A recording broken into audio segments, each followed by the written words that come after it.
You're listening to Love Talk Live with the relationship expert, Jaime Bronstein, only on LA Talk Radio.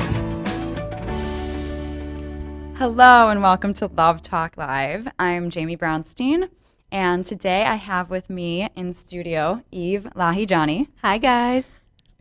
She's my co-host, and I have an amazing, extraordinary, wonderful guest joining us on the phone, Dr. Dravon James. Are you there? I am. Hello, guys. Wonderful, wonderful. So Dravon is joining us from Baltimore, and I'm going to read to you guys a little bit about her. She's so dynamic. She's done so much in her life. She's a pharmacist, and she's been an actress, and I'll just get into everything else. And today we're going to be talking about the holidays and really how to have a calm experience, to not be stressed in the holidays. Eve works with, you're a dietitian and a nutritionist, so. Oh, yeah. So food is up for a lot of people, getting stressed out and using food. So I'm here to talk about that, too. Yeah. So, Dravon, would you like me to read all about you? Go right ahead. Okay, everybody, this is Dravon James. So, she is the founder of Everyday Peace and the author of Freedom is Your Birthright. As a motivational speaker, Dravon's goal is to educate, empower, and inspire others to build the life of their dreams, no matter what shows up in their lives. Her journey began in poverty on the south side of Chicago. Though she had always dreamt of a career on the stage, Dravon earned a doctorate in pharmacy from Creighton University and has worked as a pharmacist throughout her adult life. Dravon has also always had a keen interest in personal development. After reading Norman Vincent Peale's The Power of Positive Thinking in college, she went on to make a lifelong study of the power we all have to create the life we want. Love it, love it, love it. The insight she has gained from her studies has served her well during good times and bad. Dravon is now the happy mother of 2 teenagers, a wife of 23 years, major success, wonderful, a successful pharmacist, motivational speaker, author, and an actress whose career credits include a recurring role in HBO's acclaimed The Wire, many stage plays, and independent films. She continues to inspire and teach people the most effective tool for transforming, creating, and building a spectacular life, which is tapping into everyday peace. Oh, I can't wait to hear about this. This is going to be great. So, and one more thing. Her client list includes the University of the District of Columbia, New Hope World Ministries, Today's Care, Adult Care, Stadium Place, and Next Chapter Online Radio. You can find her at drdravonjames.com, and her name is the top of the screen. So, Dravon, first of all, I would love to just ask you, we covered some things, but I just want to hear from you, and the viewers would love to hear from you, kind of a little bit more of your story, how you got into what you do, what drives you, and just tell us about how you got to where you are. Yeah, well, thank you guys, first of all, for having this awesome program. And you pretty much gave my whole bio there, but I started at age 17. Gosh, it seems so long ago. It was the summer before I left for college. My brother gave me a book, Norman Vincent Peale's The Power of Positive Thinking. This is my younger brother. I'm the oldest of 3. And it's a tiny little book, as everybody knows, but I don't know why at that point in my life, it was just what I needed. I read that book and I realized that I had done the best thing with my life and the worst thing in my life at age 17. I was going to go to school because I had a burning desire to help people. That has never changed. But how I wanted to help people, really, he just shined a light on it. Like, I wanted to do something that really touched people, that helped them to realize that they really were this just ball of beautiful energy, and that they really could take anything that they wanted of their life and make it into anything they wanted to. They really had that type of power, and that's what I wanted to do. But I had already committed to pharmacy school, so I, woman of my word, I went and I finished it out. But throughout the entire experience, I kept studying everything that I could get my hands on that I thought related to peace. Now, I was 17, so I got to tell you that my definition of peace has evolved from age 17, because when I first read that book, and you guys know my bio, I come from the south side of Chicago, had a difficult financial life, and I really thought that, wow, what I'm going to develop here is a life absent of problems, and I'm going to show the world how to have this life absent of problems. Well, You mean we're not going to learn how to do that? Right, and that's heaven. right? If I could bottle that. But anyway, so of course, that doesn't happen. You're going to have challenges in your life, and that life is so rich, and challenges allow you, of course, to grow and develop and, beat your higher self and all that wonderful stuff. So I didn't find a life of no problems. So what I did find was that this magnificent journey of how to use everything that shows up in your life to help you create the life of your dreams. And that is just amazing. And my life kept giving me more and more challenges to test my theory out with. And that was just quite okay. And I went along, and what I started doing was, I had all these journals and all this stuff, like a mad scientist. One day I finally got the courage. I was writing and, putting articles here and there, but I'd never really spoke about my theory of everyday peace. And one day I just started talking about it at the end of my lecture series. At that point in my pharmacy career, I was a clinical consultant pharmacist, and I would go around to facilities and do lectures. And at the end of my lecture, I would do like 5 or 10 minutes on just peace, this concept of peace and developing this life of wholeness. And it really started resonating with my audience, which predominantly were doctors and nurses and other healthcare professionals. And I got invited to do a keynote speaking event, which was the norm for pharmacy, but they asked me to come in, and they said, this time when you come, don't talk about pharmacy. Just talk about that everyday peace. Wow. Oh, I just got the chills. Did you get the chills? Yes. Oh, wow. That's amazing. Right? I thought, wow, people That's are your really gift. getting it.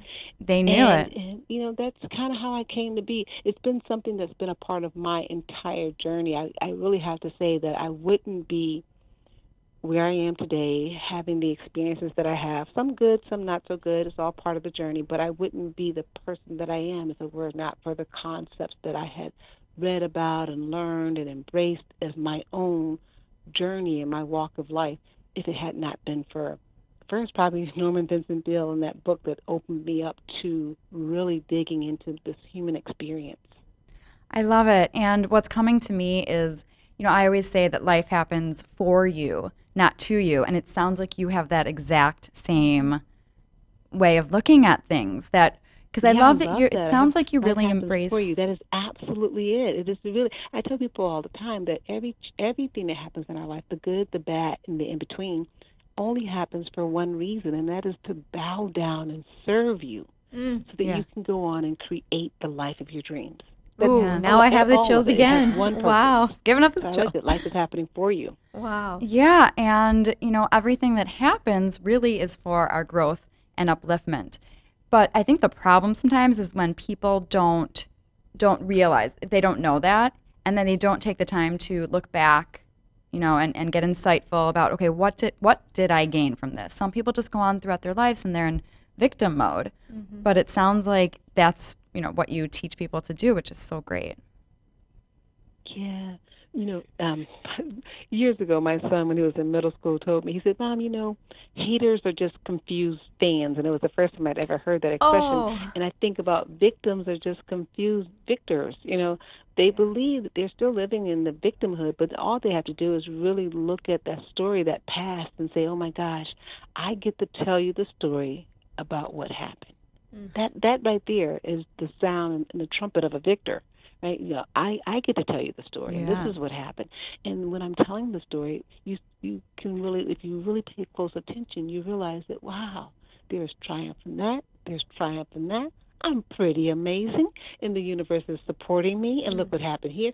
And you just really have to dig in there. And it doesn't mean that the thing that happened was great. No. Of course not.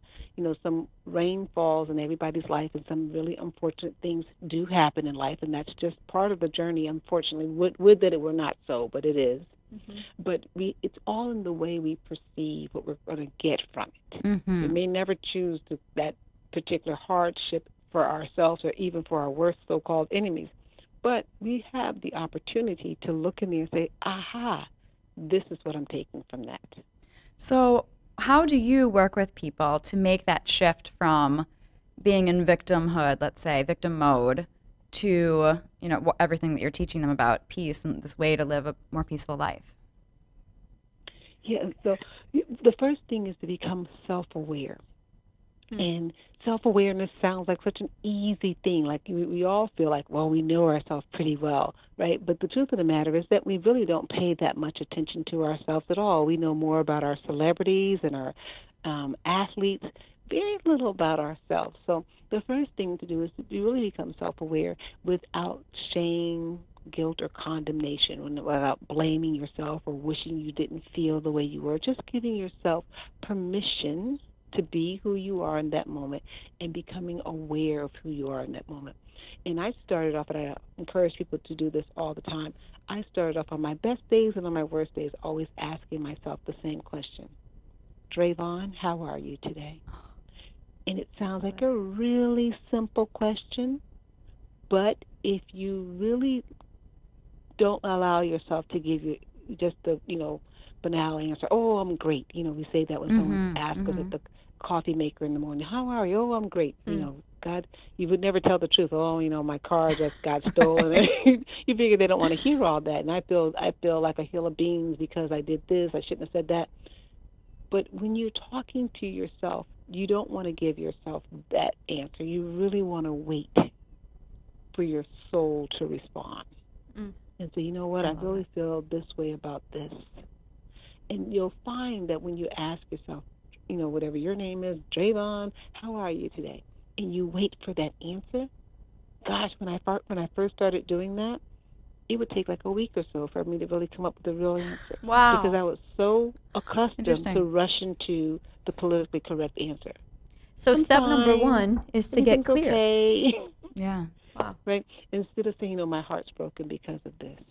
Or I really feel, I'm angry, I feel jealous, I was passed over for a promotion, I worked really hard.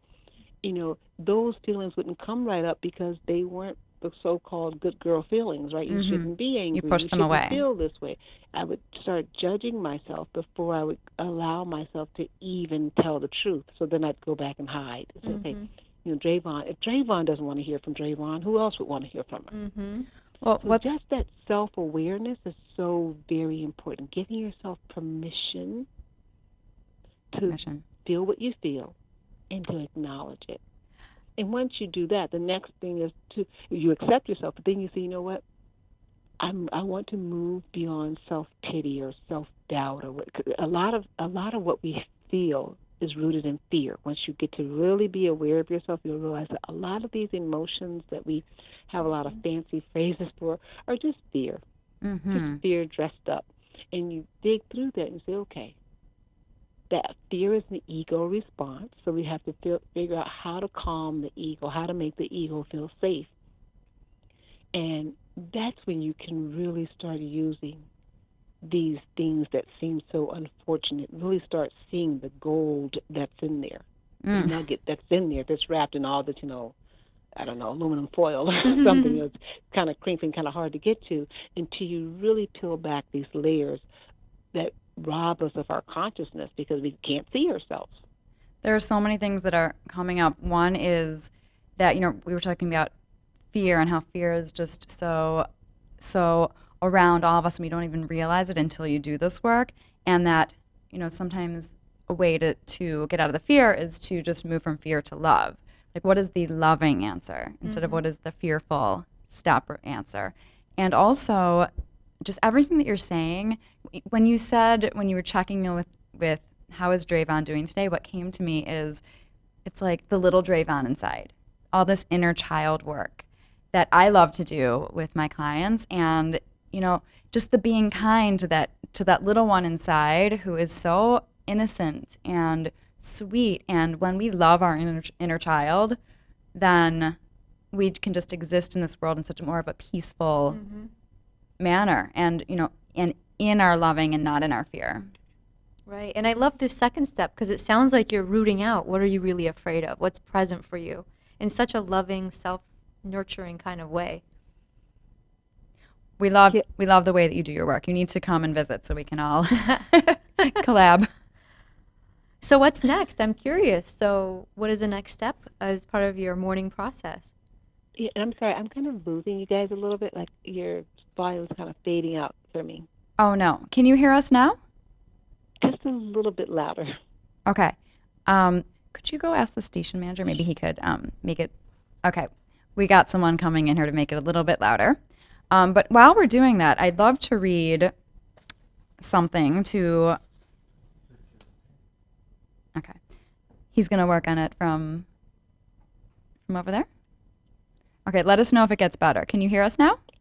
Yeah. I can hear you. Oh. Okay. So this is something that Dravon had put together that can kind of lead us into the next portion as we talk about holidays. So Dravon says, as we head home for the holidays, many revel in feasts and festivities with family. For others of us, however, the holidays can be a dreaded time of overwhelming stress and disappointment when reality falls short of the idealistic expectations they conjure. Family tensions may be high, and or we may be overwhelmed by the time spent prepping huge meals, the stress of shopping in crowded places, wrapping gifts, and spending more than we really should. And all of this can have an effect on our relationships, I know.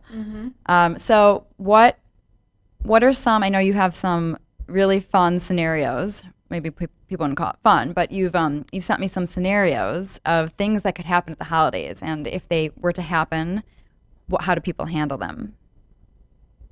Oh yeah, and believe it or not, those are things that people have shared with me. So the holidays are my favorite time of year, but they are not without stress because life is happening, right? And we live these interesting lives, and we are so blessed to have so many different characters come in and take part in our dramas. But one thing that I always tell people as we head into the holidays is, first of all, this is the period of time when you need to really heighten up your build up, get some reserves on that self-care, right? Because a lot of times we go all in and we deplete our reserves, if we have any reserves. We're out late shopping, we're overextending ourselves financially, socially, maybe our diet isn't what it should be normally. We're eating things that are causing inflammatory responses, and we're just really depleting ourselves and drinking too much and all that kind of stuff. So don't want you to hold back on any fun, but make sure that the fun that we're choosing is life-affirming. It is something that's really going to bolster us up and give us those reserves, because we're going to need them for some of the situations that some of us may be heading into as we head out to these festivities and things of that nature. One of the things I encourage people to do is to have realistic expectations of yourself and other people. I love that. Again, you mentioned earlier about the inner child, and sometimes during the holiday times, we have a tendency to go back to our childlike fantasies of thinking, well, this will be the year that this person doesn't do this, or I don't respond this way. And that would be lovely if that would happen, but also realize that the individual who you're expecting heroic behavior from this year is also probably overextending themselves in some ways. And they're human. So their self-healing and self-care is not as high as it should be. So they're arriving at these events sort of spent too, right? I love that. So compassion for the other. Knowing that when you walk into these gatherings, whether it be family, friends, coworkers, what have you, knowing that just to be gentle with yourself and to be gentle with others. Know when it's time to politely excuse yourself from certain conversations. This is not the time to push in with your new agendas. This is the time to really be loving and kind to yourself and to extend that to other people. Silence, not silence in anger, but silence in love, sometimes is the best friend during this time period. Just, being gentle and loving with yourself and to others. And chores, a lot of times we get overdone with Wait, chores. I just want to say something about that, the cooking. that situation. Hello? About being at the party, and if you just feel like, or wherever you are, and you don't want to be part of a conversation, that is so empowering to just look inside and say, this isn't good for me. You wouldn't say it out loud. You would just acknowledge to yourself, this isn't a good conversation. I'm going to remove myself, and I'm going to go to the cheese platter or whatever you're going to do. I love that you teach your clients that also, because it's very empowering. Oh, yeah. And isn't it's so empowering, right? I always say, I have an agenda. I set intentions when what is it that I intend to come away with from this event, whatever it is. Who do I intend to talk to? Who do I intend to spend as least amount of time as possible with, right? And that's the reality. These are adult, these are adult things that we have to say to ourselves. You get in some circumstances, and if it weren't the holidays with all of the pressure, your patience for whatever is going to happen with this exchange is low. But during the holidays, it can really be revved up. So, okay, going into this party, cousin, whomever, I know that's a quick hello and exit to another group of people. And you take care of yourself. It's all about taking care of yourself. Self-care. Right, and that self-care is it sounds selfish maybe, but it's not selfish at all, because it actually allows everybody else to have a very good time at this event. I believe it's self-full. You're not full of yourself, but you are whole, and you're full of love for yourself.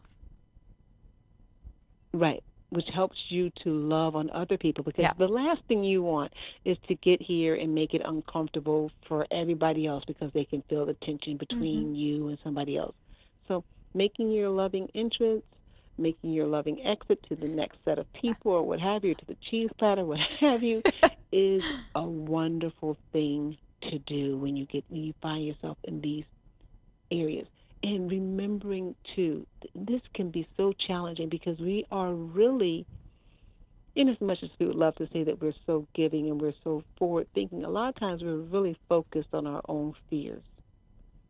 What it is, it comes across sometimes as feeling like anger or resentment, but it really is, underneath all of that, it's really this fear.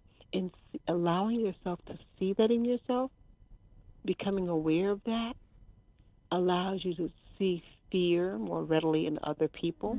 And believe it or not, we respond to fear differently than we respond to anger.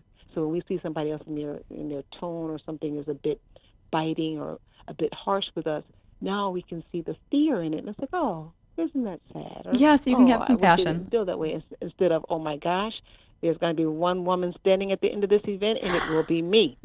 So you don't get into this, tug of war. You kind of have this more empathetic, humanitarian approach to it, and you're able to be more giving of loving and forgiveness, as opposed to setting up there and thinking this is an adversary, somebody that you have to take down. We definitely don't want to walk into these events in that kind of way, especially during the holidays, because it's only going to rev up the stress for everybody else. Yeah, you don't want to be defensive, basically. So when someone's not being angry towards you, and it's just like you can acknowledge their fear, you don't have to be on that defensive and then attack mode, let's say.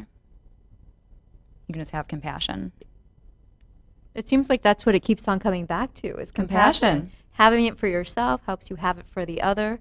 So holistic. We love it. So let's move on to, Dravon says that in order to relinquish your right to be bitter, remember why you're celebrating. And this kind of goes back to a little victim mode-y also, but it's a little different take on it. Yeah, I'm sorry, I missed that last Oh, no. part. Can you hear us? Can you hear me? Yeah, it comes and goes. Okay. Can you hear me now? Yes, I can. Okay, fantastic. That volume works. Okay, how about this? Yes. Okay, so what I was saying was that you say that in order to relinquish your right to be bitter around the holiday season, remember why you're celebrating. And I was saying that that kind of goes back to like victim mode a little bit, but a different take on it. Kind of gratefulness, maybe. Yes, and it's so important. And that's, again, goes back to, knowing why you're here in everything. Like, why are you going to this family function? And you know that there has a potential to be some spots that may not be so comfortable for you, but ultimately we're here to celebrate something.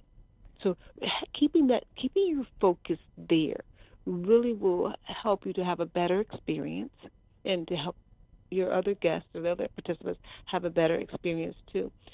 Letting go of, focusing on the past, and that's another thing at these events. Stay as present as possible. Oh, yes. Keep your conversations in the present moment. It's Love always it. talking about that past stuff, and then you think, all this other stuff comes up. Staying in this present moment is your most powerful moment for giving and receiving love. Yes. That's beautiful. 100% agree. I love it. I love that. And it really sounds like managing where you're focusing your energy, your time, and your thoughts. That's a powerful move right there. we're big fans of being present. So yes. That's our most powerful position. This present moment is where all of our power is. Absolutely. yeah, well, it's the only thing that's real. The past doesn't exist anymore. The future doesn't exist. When we're in the past, it's anxiety. When we're in the future, when we're in the past, it's depression. When we're in the future, it's anxiety. So living anywhere but the present would evoke some negative emotions. That makes sense. Yes. It sounds so easy when we're here and we're on this comfortable conversation. We're all talking about it. But it is such a lure when we get around people from our past. You know, the ego understands the past, right? The ego doesn't like surprises. So the ego understands the past. It's like, okay, well, you know, you can judge everything that comes out of Aunt Sally's mouth based on this event that happened 15 years ago. Right. But and that robs you of your joy and your peace in this moment. But we can do things to prepare ourselves, I'd say, before we enter into a situation, right? Like we can do some like self-talking, having some mantras, like I'm going to be in my peace and my loving as I enter this beautiful celebration. I'm going to be sending light ahead. You can do when you have the tools and you don't use them, like when you know better, that's when the problem occurs. But, you know, once you learn this stuff, you know it. Mm-hmm. So it's a matter of, am I going to allow myself to access the tools that I have? Right. And this is the thing, too.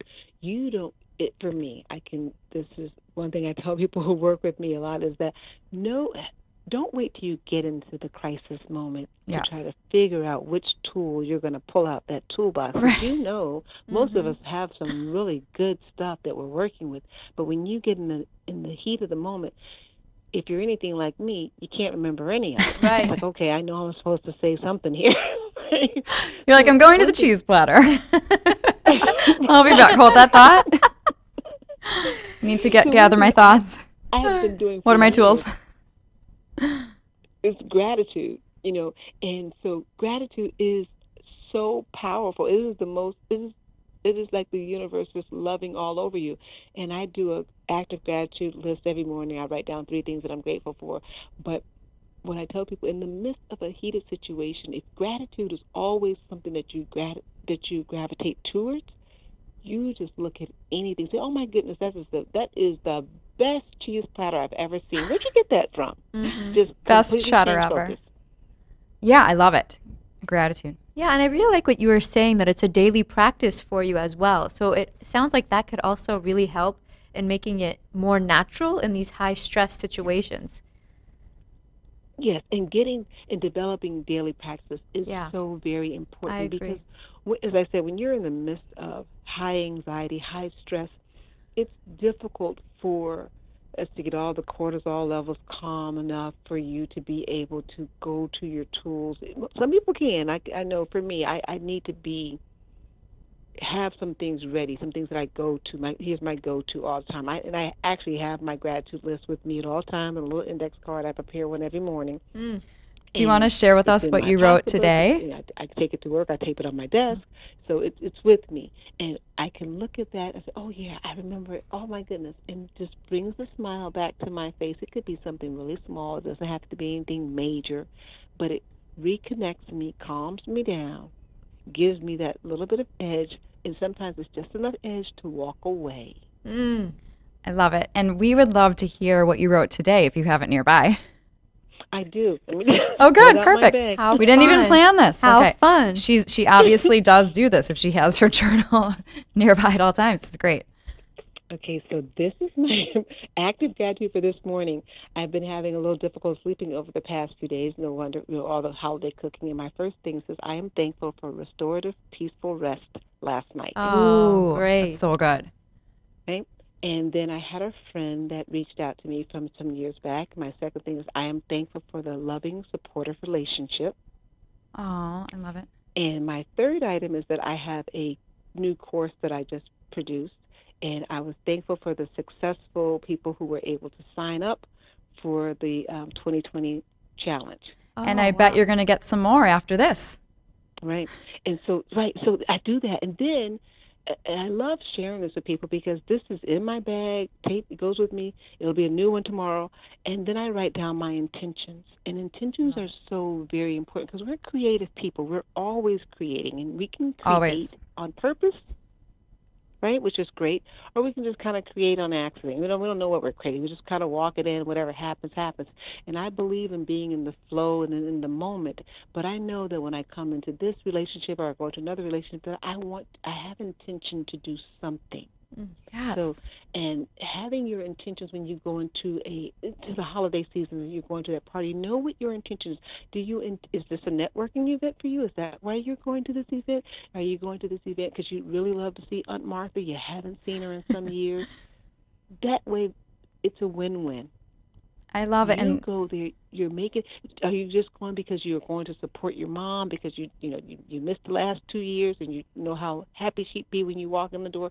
Know what your intentions are as you're heading out to these social events for the holidays. yeah, living life intentionally is truly the most beautiful way to live. And like you said, flow. That is when you are in the flow. When things that are supposed to happen, they come in, you receive them. When everything is aligned, when you're in that flow. Yeah, and intention is the first step. It makes such really a big is. difference. Being present, gratitude, all of everything that we're talking about. These are all these beautiful ingredients that are all accessible to all of us. And people just need to know that they are accessible and to be able to live that life, that beautiful life that we all deserve. Oh, and I love that you said how it's accessible. The wonderful thing about these practices is that it's all within you. No one can deny you. You can't. It's our birthright. Practice that piece here. You can't. You're like, no, this is coming from within me. I'm bringing this with me. I don't need permission. I only need to allow myself to say, you'll be safe inside of this practice. Because so often we believe that we're going to be safe if we gear up for another fight. And there's a part of us that knows, nope, you're not going to be safe there. Nope, that's fear. You don't need to fight. Right. You don't need to argue. You need to surrender into this source that's within you, this peace. This to love, walk in that awareness and to accept that you have a right to be angry doesn't mean that you have to respond in anger. Yes. We need to feel what we're feeling, but we don't need to contribute to that. Act it out. Fighting. Yes, exactly. Yeah. And you know what? This wonderful thing is you'll be amazed when you take a moment to become aware and then accept yourself. The ego is just sort of silent, gets really silent, and it's like a 2-year-old. I have this whole talk I do on the ego being a 2-year-old self. Yeah. But the ego just really wants you to acknowledge that this is happening and this is unfair. Yes. And do you see me? Yeah, It's like, I love it. This is really unfair. Gosh, I wish that wasn't happening to you, but we'll be okay. Yes, and we're going to learn. Whatever it is, it's an opportunity to learn, and it's supposed to happen for whatever reason. Yeah. So we can learn this lesson to move on to the next. And I just want to point out how loving and kind you are to your little child within or your ego. Just the way you address her is just so sweet and kind and loving. Even your tone. And I love that you're walking the walk, Yeah. I love that I was like, okay, so what were your 3 things today? And you're like, they're right here. Like, this is just so great because there are so many people that talk about this is what you should do, but then they don't actually do it. And you are you're living proof that living a life like this of peace, and that's what you teach, is truly the best way to live. Yeah. These practices, I'll have to tell you, if I weren't, and it's really simple stuff, but it really works. I am a kiss kind of girl. Keep it simple, sweetie. I love it. I even love the way you changed it. I love that. Keep it simple, sweetie. Yeah, keep it simple. And that way I can make it part of my life. Like this, people say, oh, what are your practices? They got to be really flexible, and I got to be able to do them on a regular basis. And they have, they've got to work with my lifestyle. And this gratitude is everything. Active gratitude is everything. For me, the practices of writing it down and making it part of my day. So people will come into my office and like, oh, she's got a little card there, and I do. And at the end of the day, I pick it up, take it with me to my, to make sure it comes home with me. These little things help in accepting myself, accepting that it's okay to get angry. It's an emotion. There are no emotions that are off limits here. And when we are angry, that's our truest authenticity. Like that's the deep realness of ourselves. And it, you know what it does also, it helps us to realize that in anger I'm still safe, right? Because a lot of Yes. times we're so afraid of someone else's anger. It's this Yes. thing that makes us go beyond to try to be people pleasers, or, you know, to lie about stuff, because we're so afraid what's going to happen if they get angry, because we don't know what happens when we get angry, because we keep suppressing it. I think that anger is beautiful as long as you're not attacking somebody. But really getting in touch with your anger is beautiful, because it truly is your truth, and it's a message to yourself. If you don't listen to that message and you just blow off the anger or don't acknowledge it, then that causes problems. But when you acknowledge your anger, it's our feelings happen to tell us things. We need to listen to it and then allow ourselves to feel the feelings. That's right. And I love what you Listen, said about adjust, right? Give yourself, permission to feel and permission to heal. Because if you don't feel it, you can't heal it. And you don't need to wait for somebody else to affirm. Because a lot of times we do that, and that shuts us down. Because you say to somebody, well, I'm angry. And I say, well, yeah, that's nothing to be angry about. And then you feel like, oh, well, maybe something's wrong with me because I'm angry. No.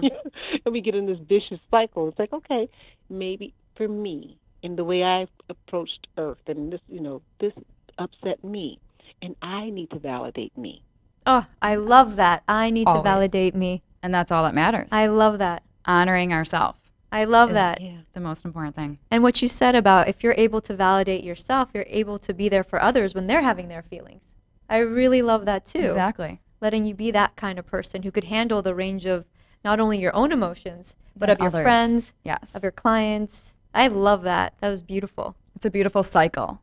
That's one of those good cycles in this world. And we're all these awesome beings, It's just so. And I'm just smiling listening to you guys talk, because it's just, this is what we're meant to do, but we got to do it for ourselves. That's why awareness is the first thing, and we could spend so much time just talking about awareness of ourselves. And it really took me a long time to work through that concept of being okay to see Dravon. So funny, years ago, my sister and I used to have this expression that, we squint when we look at everything so we can accept it. It's like, oh, just squint at that, honey. You don't have to see the whole thing. It's perfect if you squint. Oh. Right? And I realized that, I was squinting when I looked at myself. I didn't look at myself dead on because I was afraid to see certain parts of myself. And, I was like, well, if I can't look at that, if I can't love me with that, how would anybody else? Yes, that is a beautiful message also.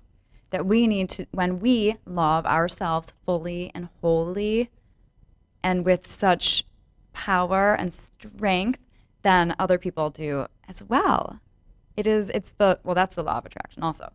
But that's how also we manifest authentic love in our life.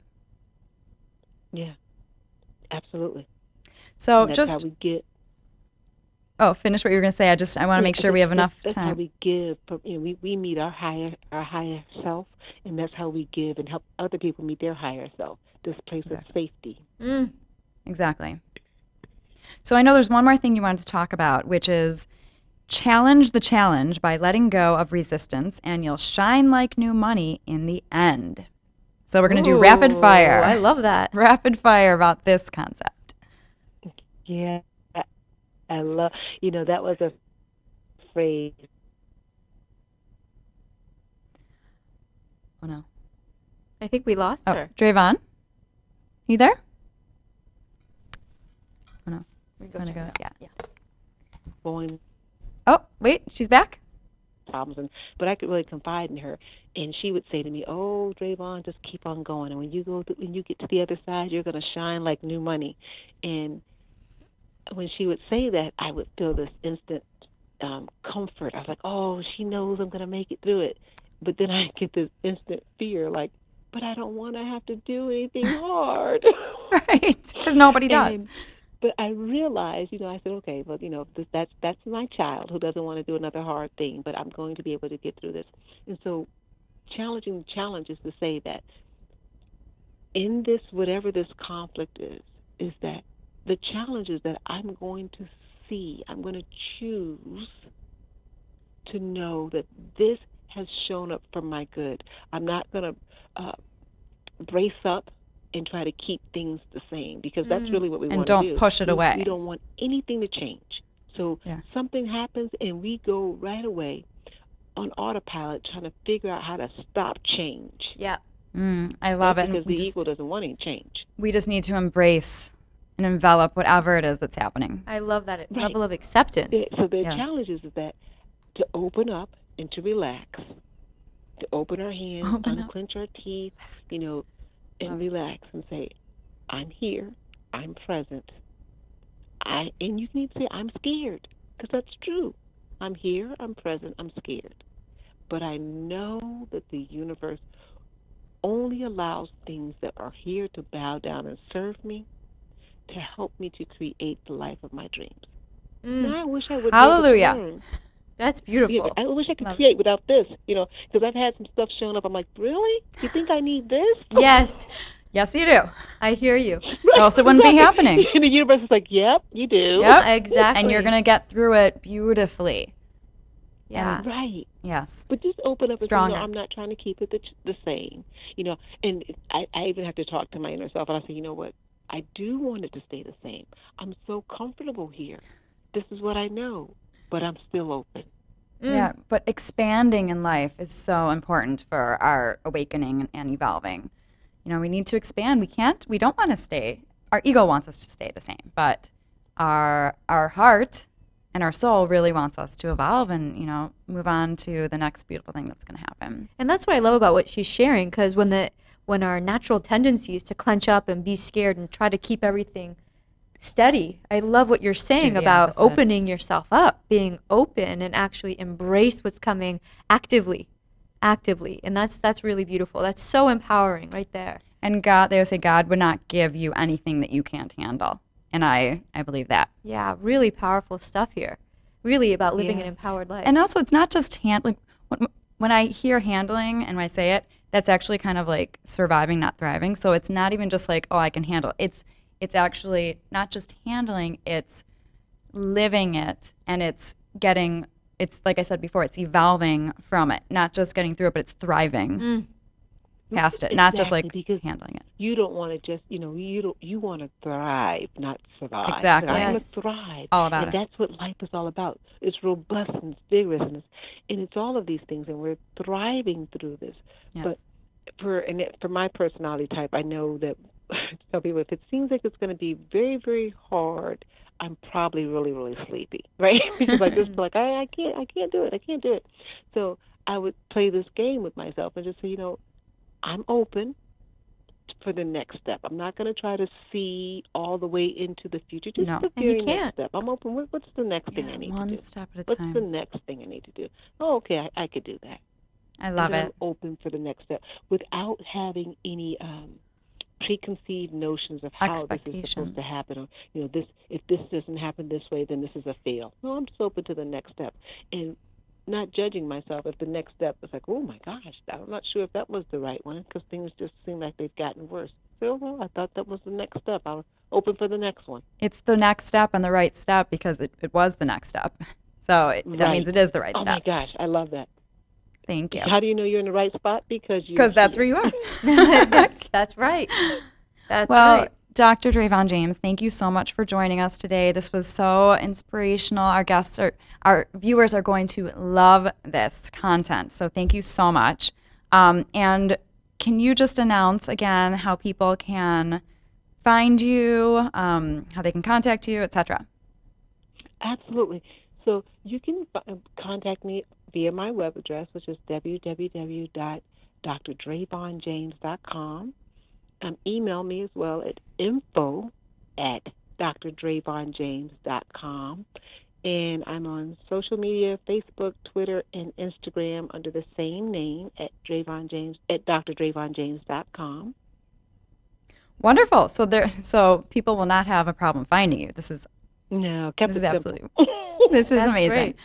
So thank you for joining us. And as always, you can contact me at therelationshipexpert.com. So thank you so much. Thank you, Eve, for being my co-host today. And Dravon, I hope you have a wonderful night, and I hope all of you have a wonderful day or night whenever you're watching the show. Thank you so much. Thank you, guys. Bye. Bye. Bye-bye.